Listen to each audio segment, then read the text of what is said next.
آیت نمبر 180 وَلَا يَحْسَبَنَّ الَّذِينَ يَبْخَلُونَ بِمَا آتَاهُمُ اللَّهُ مِنْ فَضْلِهِ هُوَ خَيْرًا لَهُمْ، اور ہرگز خیال نہ کریں وہ لوگ جو بخل کر رہے ہیں اس مال میں جو اللہ نے انہیں اپنے فضل سے دیا ہے کہ یہ بخل کرنا ان کے حق میں بہتر ہے، بلکہ هُوَ شَرٌ لَهُمْ، یہ تو ان کے حق میں بہت ہی برا ہے۔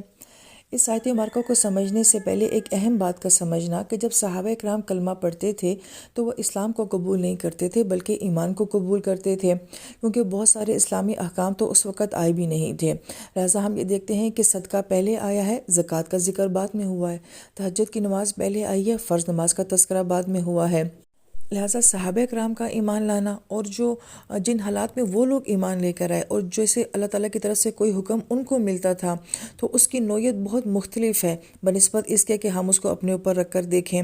اب اس آیت مبارکہ کے ضمن میں نبی علیہ السلام کا ایک مقصد اور ایک مشن ہے، اور اس وقت میں آپ علیہ السلام سب سے فرماتے ہیں کہ جس کے پاس جو کچھ بھی ہے وہ لے کر آ جائے۔ تو اب یہاں پہ دیکھنا پڑتا ہے کہ سچویشن کیا ہے، احد کی چل رہی ہے، مانگنے والا کون ہے؟ نبی علیہ السلام مانگ رہے ہیں، اور دینے والے کون ہیں؟ وہ صحابہ کرام ہیں۔ اور اگر ان حالات میں کوئی شخص جو ہے وہ نہیں دیتا تو گویا کہ وہ کس کو نہیں دے رہا؟ وہ نبی علیہ السلام کو نہیں دے رہا، اور وہ کس کام کے لیے نہیں دے رہا؟ وہ احد کی جنگ کے لیے نہیں دے رہا ہے۔ اور پھر نہ دینے والا کون ہو سکتا ہے؟ یقیناً وہ صحابی نہیں ہو سکتا، وہ کوئی منافق ہی ہوگا۔ تو جب ہمیں یہ ساری بات سمجھ آ جاتی ہے تو پھر ہمیں اس آیت کی اہمیت کا پتہ چلتا ہے کہ وہ لوگ جو یہ سمجھ رہے ہیں کہ اس وقت میں ہم جو اپنا مال سیو کر رہے ہیں، ہم نہیں دے رہے ہیں، یہ کسی طور پہ بھی ان کے حق میں بہتر نہیں ہو سکتا، بلکہ یہ ان کے لیے بدترین معاملہ ہے۔ سَيُطَوَّقُونَ مَا بَخِلُوا بِهِ یوم القیامہ، اسی مال کے توق بنا کر ان کے گردنوں میں پہنائے جائیں گے جس میں انہوں نے بخل کیا تھا، اور یہ سب کچھ قیامت کے دن ہوگا۔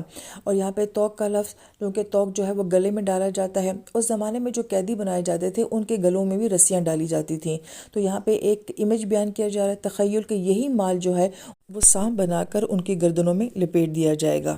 وَلِلَّهِ مِيرَاثُ السَّمَاوَاتِ وَالْأَرْضِ، اور آسمانوں اور زمین کی وراثت اللہ ہی کے لیے ہے۔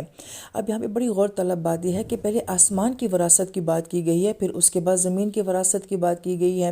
بڑی پیاری بات یہ کہ انسان جو کچھ بھی دنیا میں کر رہا ہوتا ہے تو اس کی ایک وراثت دنیا میں بن رہی ہوتی ہے، اور ایک وراثت جو ہے وہ اس کی آخرت میں بن رہی ہوتی ہے۔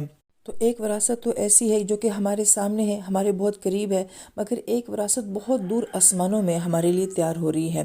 تو بڑا گہرا کنسیپٹ یہ ہے کہ جو کچھ بھی ہم دنیا میں کر رہے ہوتے ہیں، جو کچھ بھی اللہ کی راہ میں ہم دے رہے ہوتے ہیں، بالکل ہی ویسا آخرت میں ہمارے لیے تیار ہو رہا ہوتا ہے۔ واللہ بما تعملون خبیر، اور جو کچھ تم کرتے ہو اللہ تعالیٰ کی ذات اس سے باخبر ہے۔